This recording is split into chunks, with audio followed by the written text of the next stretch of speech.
Hi, my name is Kirby. Welcome to my channel, Kirby Scruples. Today I'm going to be doing a video about an experience that I had with another friend. I'm just trying to shed light on the dangers of growing up in a strict religion, such as being a Jehovah's Witness and being in a strict household, and you're also involved with some type of cult-ish religion. I would definitely say my parents were more mid-level Jehovah's Witnesses. I'm saying that to say because I did get to experience other things that a very strict Jehovah's Witness family would not allow their child to do. Other Jehovah's Witnesses probably would have thought that, like, oh, Kirby's parents are too lenient in some degrees, like where they weren't, but they were, if that makes any sense. Like, I was allowed to watch certain movies, whereas other Jehovah's Witness kids were not allowed to go to the movie theater and watch that movie, like that kind of thing. So in Jehovah's Witness world, like, that makes a difference, if that makes sense to somebody that, I know it makes sense to somebody that grew up a witness or is a witness still or whatever, but to somebody that is not a witness, that just seems so mundane and like not that big of a deal. But in that Jehovah's Witness world or a cultish world, that is a big deal, like a thing, like a movie. Like, we had movies like Lord of the Rings, and you know, I watched the Harry Potter movies. Now, I wasn't allowed to read the books when they first came out. I'm saying that to say that something like that was considered, oh, I have lenient JW parents. And we did go to all the assemblies, we went to all the memorials, definitely most of the meetings. There might be one meeting that we wouldn't go to once a month, barely that. We definitely were going to the meetings pretty routinely, and going out in service was probably like twice a month. So we weren't going to out in field service as much as we were when we were younger. But we still did go at least 2-3 times out the month. And then by that time I was getting older, so I was taking it upon myself to like find ways to get to the hall and make sure that I would go out and preaching when I was like trying to walk the straight and narrow. But like, I hopped in and out a lot because I was emotionally dealing with some things, and I was seeking just my own personal emotional happiness, and I was putting that above like me being a Jehovah's Witness, some would say. So I was considered bad association because of things like that. I was a half in, half out Jehovah's Witness in that way. But I still was like, oh no, I definitely want to be a Jehovah's Witness at that time, even though I wasn't always like active, like especially like when I had moved out. So there was times where, those times that I moved out, okay, I was really kicked out of my parents' home. And it wasn't because like, oh, my dad's an elder or a ministerial servant, and if your child is not going to the meetings or not doing things right according to the doctrine, then, you know, you need to get rid of your child. That's basically what happens a lot in the organization. I was living with one of my worldly friends, and we had an apartment that we shared. And the Jehovah's Witnesses came knocking on my door, and I did not have a car, so I wasn't able to get to the meetings. Also, too, my parents, one of my parents in particular, made it clear that they wanted me to go to a different hall than they were going to. So, you know, when the witness come on my door, I was just like, oh yeah, I'm a witness. Like, I know all about it. I grew up as a Jehovah's Witness. I haven't gone in the last few months. I don't have a car. It'd be nice, like, if I could go. Right now I'm just doing like the phone call, like where you call in and you listen to the meeting. So I was doing that. They're like, oh yeah, like the Kingdom Hall is actually only this far away. We only live this far away. We don't mind picking you up. So that's how that started happening, where I started going to my new Kingdom Hall. But I also was doing my thing. Like, I was like going out. That was around the time I was like, you know, exploring clubbing and stuff like that. And so I'm already in my mid-20s. Like, I'm 25, 26-ish right now. Okay. And so they started picking me up, and I started going to the meetings with them. And so I'm starting to come consistently, and people are starting to see me, and people my age are like coming up to me like, hey, you're new here, like we want to get to know you, we're having a gathering, come over. And I was like, okay, cool. So I found arrangements and came over and stuff like that. One of the meetings, no, several meetings, I kept seeing this girl sitting in the back, and this girl was well, I'm saying was, like she died, but I hope she's fine. I really do hope she's fine. And the reason why I'm mentioning these stories is because the amount of shame and guilt that a lot of Jehovah's Witnesses go through as when you're a young person and you're growing up in this organization. And the reason why I'm telling these stories is because the things that I have witnessed in these individuals that were young, growing up as Jehovah's Witnesses, the amount of shame and guilt that they go through is just, it's very, very sad. Like, it's really, really sad. They get themselves into really bad situations, and I have done that too myself, you know, but some people like really go off the deep end, you know, and everybody's emotional makeup is different. Some people can handle a traumatic situation way different from another person. And so I have witnessed some friends just really go through some, you know, scary situations. So I'm talking about this one today, and I'm going to name her Cassandra. Okay. So I start noticing this girl in the back, consistently coming to the hall, and she would always sit in the back room. So if you're sitting in the back room, you're older or have kids that are loud, or you're disfellowshipped, or you just came in late and you don't want to be seen because all the seats like towards the back or whatever are already taken in the main auditorium. So you sit in the back where there's like the glass and the door, and people sit back there so they're not too much of a distraction. That's usually what the back room is for. So I'm thinking the girls disfellowshipped. So there's these two girls that I originally met that kept inviting me over to their place, and we started becoming close, and they were sisters. So I asked one of the girls, and I was like, hey, who is that girl sitting in the back that I see like pretty often? And they were like, oh, that's Cassandra. She's bad association, so don't talk to her. Like, don't hang out with her, you know, high and by is like as far as you should go with talking with Cassandra.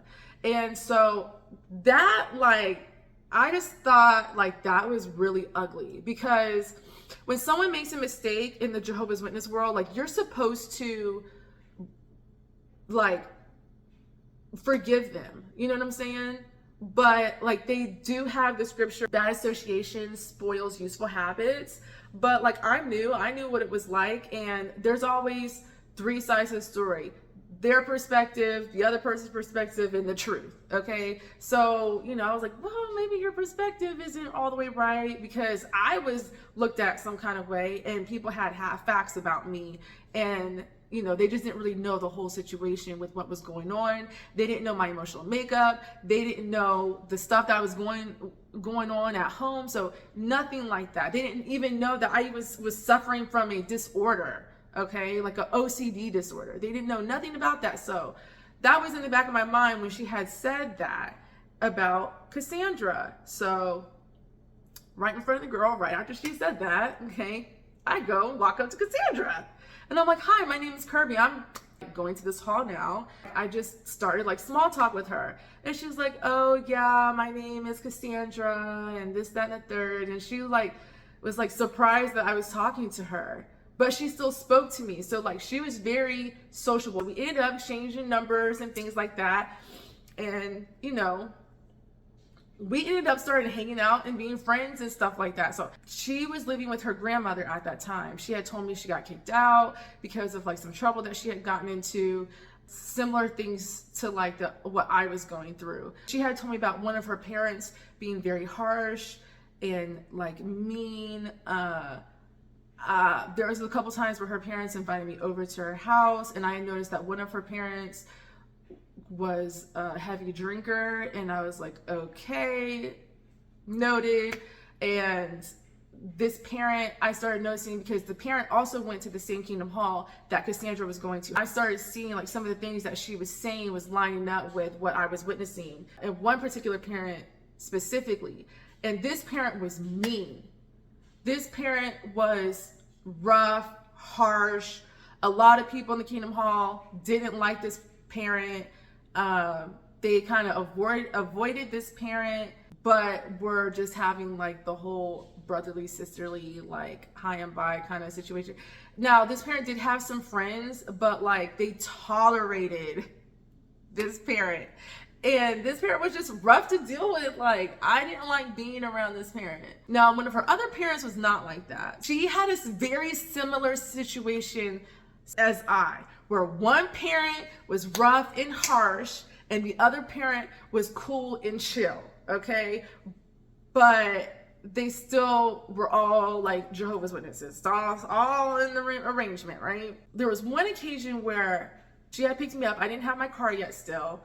I was no longer living in my apartment, and I had moved back to my parents' house, okay? So I was able to move back home because something happened and I needed to move back home. So I was living there and I still didn't have a car yet. And she came and picked me up and she's like, hey, let's hang out. Let's do something. I'm bored and I'm feeling sad about this guy. Now let's call this guy Chuckles. Now Chuckles was a Jehovah's Witness. He had a good standing in the congregation and she was in love with this guy. But he was promised to be engaged to somebody else. Like he was courting and like involved with a whole other girl. But previously in Cassandra's younger years, Chuckles and Cassandra were like kind of like doing some things on the side. I don't know if that was ever found out. I don't know. I don't know the nitty-gritty details about what they did or what they got caught with or whatever. I just know that she was dealing with this guy at a young age. And I remember her telling me that because she was younger than him, that he couldn't deal with her on a certain level because she was just too young. But he was like, I love you. Like, I'm in love with you. I want to be with you.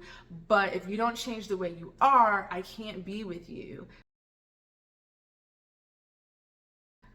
I'm going to have to move on.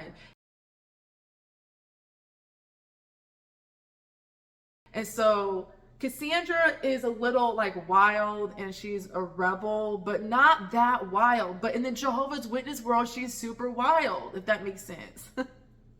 Like she's like spicy, like, and that's what I know Chuckles liked about her. But you can't be that spicy when you're a Jehovah's Witness and he's trying to be a wholesale servant. You can't do that, right? So she's just all torn up about this guy because she's in love with him and he's told her that he loves her too. And he does genuinely want to be with her, but because of the looks and JW society, he's like, nah, because it's going to bring too much problems. You know, y'all don't want no problems. He was already deeply involved with this other girl that he was engaged to. And he kind of still kind of gave her hope, which that was not good at all. And I did not like that. That actually made me very angry, like kind of leading her on to giving her hope. I didn't like that because you let your yes mean yes, your no mean no. If you're already engaged with somebody and you know that someone else is in love with you, leave them alone. Like, that's heartbreaking. If you don't want it done to you, don't do it to other people. So anyway, she's upset about Chuckles this one particular night. And she's like, hey, let's just go get like a bottle of wine. And I was like, okay. And she picks me up and we go to the liquor store. It was just a bottle of wine, right? She was like, hey, like, can you just run in and get it for me because I got to do something on my phone. Like she made some type of obstacle to make it seem like she was occupied and she needed to do something while I went in and got the alcohol. She's like, here's my card. Just use my card. Like my treat, here's my card. And I'm looking at her like, girl, I don't be drinking like that, so I don't know what to get. You got to tell me what to get. And she's like, well, get this one. So I go in there and I get it and I didn't think nothing of it. And whatever, we're just drinking the wine. We only bought one bottle. It wasn't like we got drunk that night. I don't even know if we finished the bottle. I can't even remember. It was that long ago. But it wasn't like we got drunk or anything and we went straight back to her place. We went back to, hang out and chill, and we were just like watching a movie. During this time, I was secretly hanging out with this worldly guy, and I ended up having my daughter with this guy. No one really knew that I was talking and dealing with this guy because I kept it very secretive. I didn't even tell Cassandra. So by the time Cassandra knew that I was talking to this guy, like low key, and I confided in her, and I was like, hey, like, oh my God, I'm pregnant. Like, this is a thing. And she was just like, oh my God. Like, she did not shun me at all. She was just like, she had a lot of compassion for me in my situation. Like, yeah, you made a mistake. But you're going to have this beautiful gift. And like, that made me feel really, really good, because I was really, really scared. Even though I was like already 26, I was still a kid. Like, I was a late bloomer, so there was just a lot of things that I hadn't experienced. Yeah, did I babysit kids throughout my life? Yes, but like, it was like, oh God, thank God I don't have kids. And I never wanted to have kids. Like, the organization scared me from having kids. I never wanted to have kids because I didn't want to be living in the last days with a baby on my hip and like we're in Armageddon. Like, that was terrifying. Like, why even set myself up for that type of failure? Like, that was in my mindset. On top of the simple fact that, like, why bring a kid into this horrible, terrible, bad world?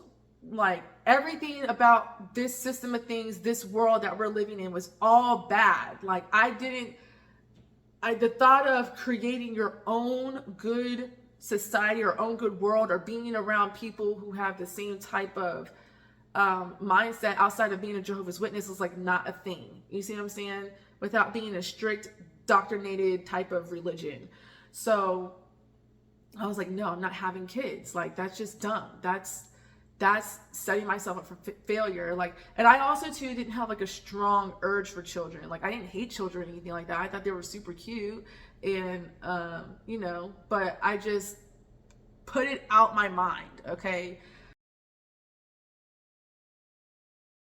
now I'm about to have the baby, right?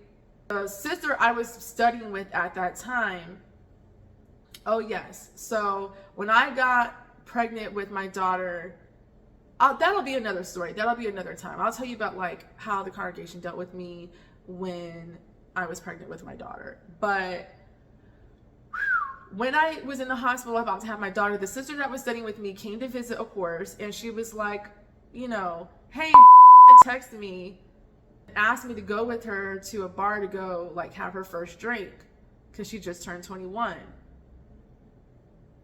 And I was like, what?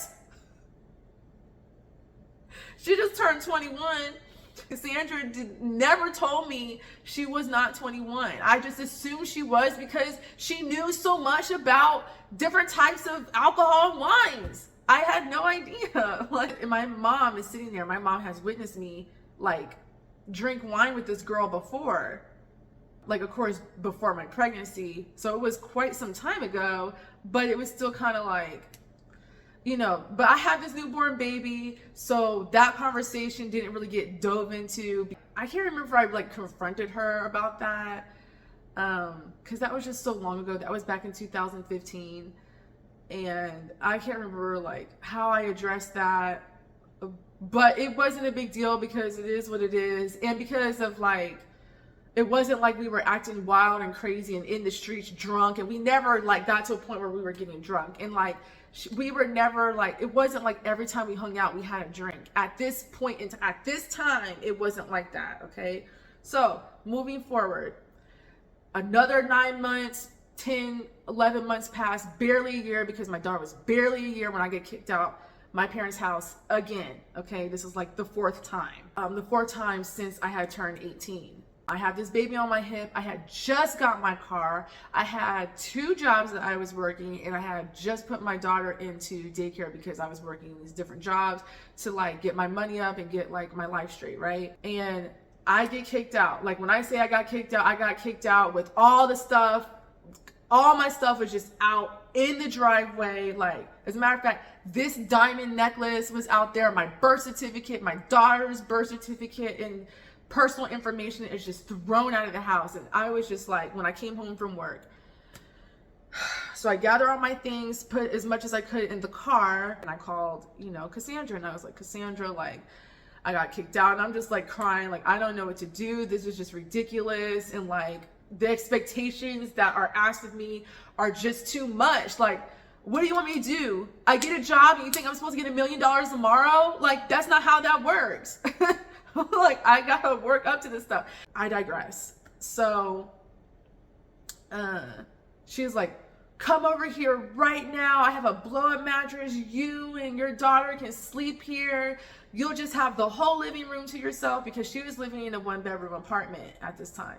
So like, we started like going to the hall and stuff like that together, and we would do like our own like whirly stuff at her place, right? Which was just like having a drink, watching some movie, or having like some guys and some other girls come over. Nothing super crazy, okay? It didn't start off wild, but it wasn't like anything.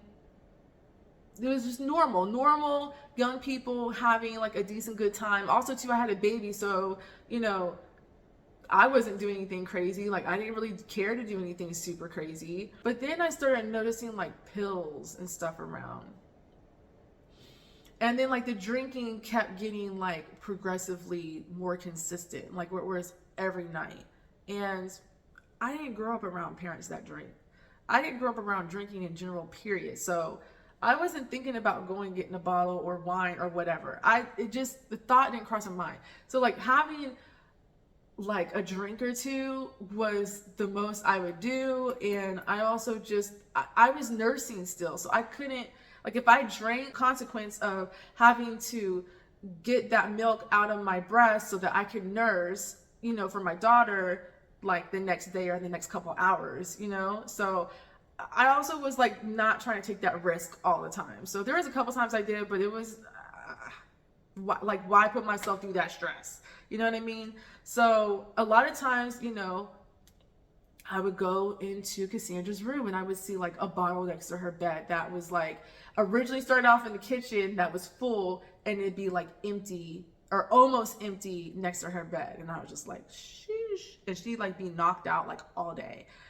If it was like an off day, or she like just be in her room all day. And like, I remember thinking like, well, maybe she's in here because like I'm invading her space or something like that. And then also too, like, before, every time I would go over to her place before I got kicked out and staying there, her place was always decent. Like, it was like clean. And if it wasn't like super clean, it wasn't like trashed out. But now that I'm staying there and I'm like, okay, well, I know I have a little bit of stuff, but like, there were times that she would be up in the middle of the night cooking, and it went from 0 to 100. And so I don't know the like the signs of an alcoholic. I just didn't know. So I'm just thinking like, this is just what she does. Okay. So like, I'm not paying rent or anything like that. So I was always cleaning up, and I was raised how to clean well. Like, I learned how to clean very, very well. So I am glad that I was raised to be like that. Now, I'm not the cleanest all the time, but 2 weeks is too long for me to be in some mess. And so it's time to clean up when it's, a mess, in an area. For me personally, like, that's my limit. 2 weeks is already too long. And I'm doing a whole deep dive clean. I'm cleaning from ceiling to floor, all of that. So this girl was just like creating messes though, that were just like, that looked like that was like that for 2 weeks in one night.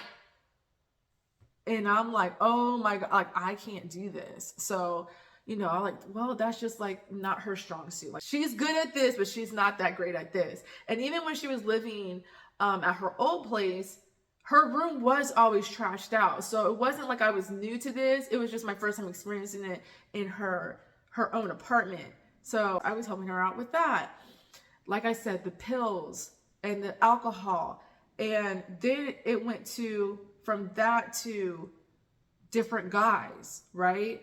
So like she would have like these guys come over, and like, you know, she knew that me and my daughter were in the living room, so she was just like, hey, I'm having a guy come over, I just want to let you know, but he'll just be in my room. And I was like, okay, you know, whatever. And, you know, also too, we're still like going to the meetings together too, but like I had some guy I was talking to too. I would ask her like, hey, do you think it'd be cool like if me and like this guy that I like and like she already knew about him, I've been talking about her for a while, like, do you think it'd be cool if like, or it'd be okay if he came over, watched a movie together? And she was like, yeah, we can all just make it a big thing. And like, you know, it started off like that. But then she started having these guys keep coming over, and she was like having different guys come over like often. This is like 5 different dudes. And like she went and talked to them for a while or whatever, and then like one might circle back around. And so, you know, I remember one time she took some pills and just popped them back. I was like, what are those? And she's like, oh, it's for this. Also too, I wasn't like the perfect roommate, you know. So I did like one thing that she like didn't really like or didn't appreciate, which I do get, but I'm thinking it's okay because, or like she wouldn't care because she's doing all this stuff. She's doing like all this stuff. Like that was just like scary. I also too was like, I'm not trying to live in your living room. Like I'm not trying to invade your space like that. So I ended up getting approved for living like in this like shelter. So like there's this shelter that allowed single women with children to move into like an apartment for like 3 months at a time. So I got qualified for 3 months, and they were helping me out a lot. And also they had a program where any money that you made, since you're not paying rent or anything like that, you would give to like put in this bank account, and they would double it.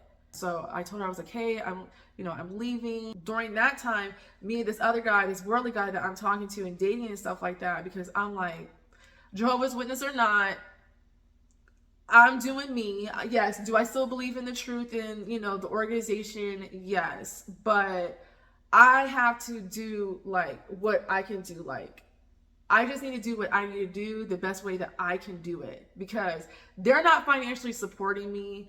They're not helping me with my situation. They can only help with like giving me rides and making sure I go to the hall, making sure I go out in field service. There was no other help outside of that, you know, outside of going to a gathering. And come on, you know. The elders knew my situation. It wasn't like they were ignorant to that, but it was just kind of like, oh, well, you know, figure it out. Keep coming to the meetings though. Then I ended up moving with this guy when my 3 months were up, because they told me I didn't re-qualify and I wasn't going to be able to stay there for any longer. Okay, so back to Cassandra, right? So me and this guy are living together. This is like a year later, right? Me and this guy end up not working out. I have nowhere to go. So Cassandra is like, just come back, stay with me. So I moved back in with her. We're in the living room again. Like, this is the same apartment. She has the same apartment. So we're in the living room again. And so now I'm starting to see like Cassandra then really went off the Richter scale. She's got different guys like almost every freaking night coming in and out of her apartment. And she's showing me text messages of like how explicit these guys are being.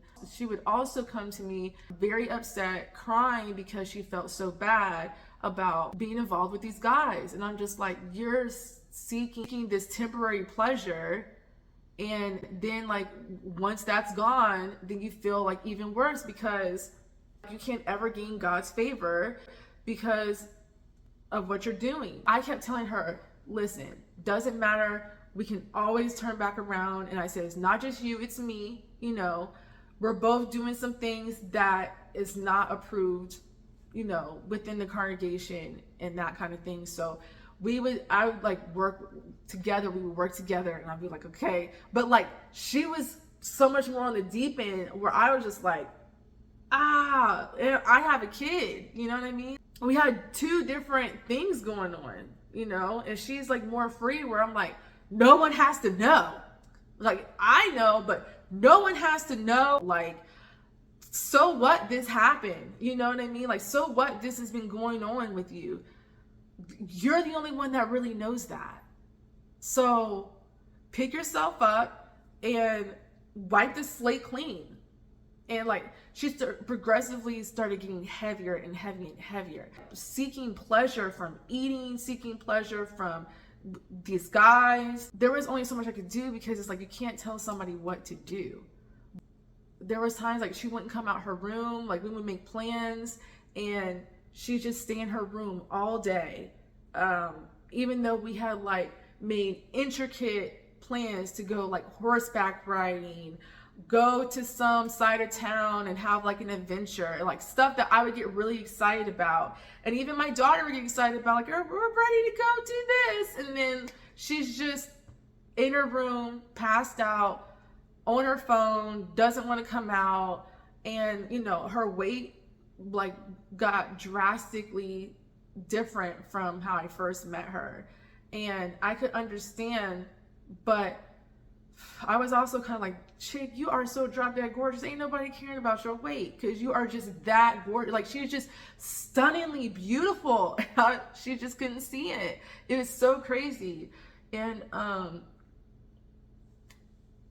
like, we ended up stopped being friends because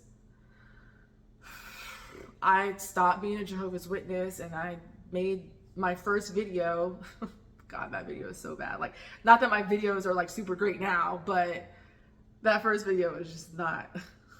Anyway, so she ended up seeing that video, and she was just like, hey, you no longer want to be a Jehovah's Witness, so I no longer can be your friend. And I'm thinking like, wow. Like, I knew that was going to be a thing. I just didn't expect it from her. I kind of thought that like maybe she would have still been friends with me or kept in contact with me, because, you know, she definitely wasn't walking the straight and narrow.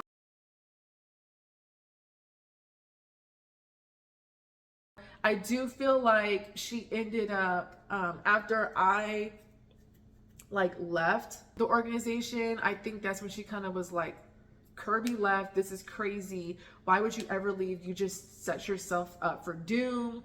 And so I need to get my ish together. And I think she kind of like started getting progressively better, but I'm sure like kind of did like this. I haven't talked to her. I did owe her money, so I did reach out to her and like gave her money. It was strictly business. She didn't really talk too much to me after that. I reached out to her before I actually gave her the money I owed her. I reached out to her before that. And I was just like, I really, really miss you. Like, I miss you a whole lot. And she's like, you're drunk. And I'm like, no, this is me just texting you in the evening. It wasn't even super late. And I was just like, no, like, I miss you. You're one of my best friends. So like, we really looked out for each other in a lot of different ways. Me and this girl, we went to, oh my gosh, she showed me so much. And it's so crazy because she's younger than me. She showed me so much. Oh my gosh. I wish I could share some of the pictures, but I don't want to expose her like that. Like, I respect her too much for that. Me even telling the story is like, ooh, like, I don't want to put her in a bad light, because I really, really love this girl. She has a beautiful, wonderful, loving spirit. I just wish she could see that a bit more within herself. Maybe she does now. Hopefully she does. But this girl got to the point where she was strung out. Like, she was addicted to popping pills. She was addicted to drinking. She was a sex addict, you know? And she wanted to be married and have that addiction with her husband, but she was like, it was hard because she didn't like get out and go out enough for her to find somebody that she could really be with like that. There was some worldly guy that she wanted to be with, and she thought that could be a thing, but then he ended up getting back with his longtime girlfriend, and then the Chuckles guy ended up getting married. So that was just, that like really crushed her and broke her world, and she just went on this deep spiral, and it was really, really scary for me to witness when you're dealing with a friend like that, someone that you love and care about, especially when they like looked out for you too. And I just didn't know what to do. Like, I was not equipped for that. And she just kept beating herself up even more because of the organization. She just felt like there was no turning back. Like, How could she turn her life around after she just did like this thing? She was already labeled bad association.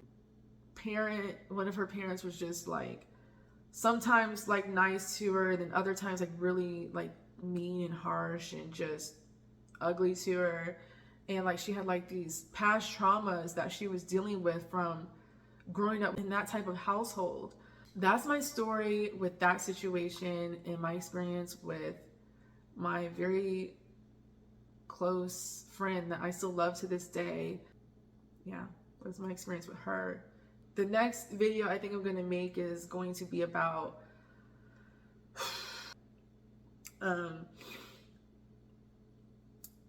another girl that I was close with. I'm saying girl, but she was like, she could have been my older sister. Growing up as a Jehovah's Witness is very hard, especially if you have those kind of parents. Thank you for watching. See you next time.